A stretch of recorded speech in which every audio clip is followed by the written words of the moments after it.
৬৫ বছরের পুরনো fuel tank পরিষ্কার করতে গিয়ে বিস্ফোরণে দগ্ধ হয়ে হাসপাতালে ভর্তি হয়েছেন পরিচ্ছন্নতা কর্মী সহ ৭ জন।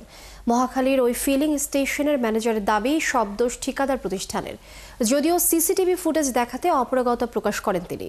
আহতের সংখ্যা নিয়েও রয়েছে বিভ্রান্তি। আরও জানাচ্ছেন ফরহাদ ইবনে মালিক।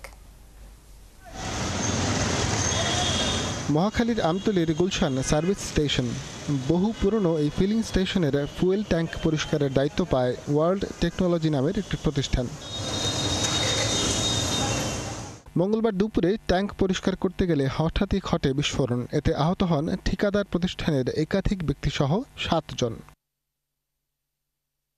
যদিও স্টেশন ম্যানেজার বলছে সব দায় ওয়ার্ল্ড টেকনোলজির। দুর্বলতা জায়গায় যারা টেকনিশিয়ান কাজ করতে আসছে তারা 100% train up people, in absence of right equipment, তারা এই ১ লাখ টাকা না, এখানে আরও ২ লাখ টাকা নিত। আমি পারবো না, আমার পুরাই লাগবে।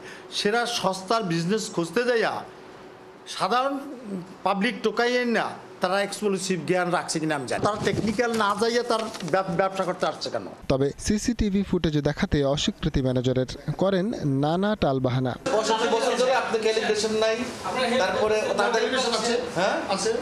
তাদের বক্তব্য নিতে হবে।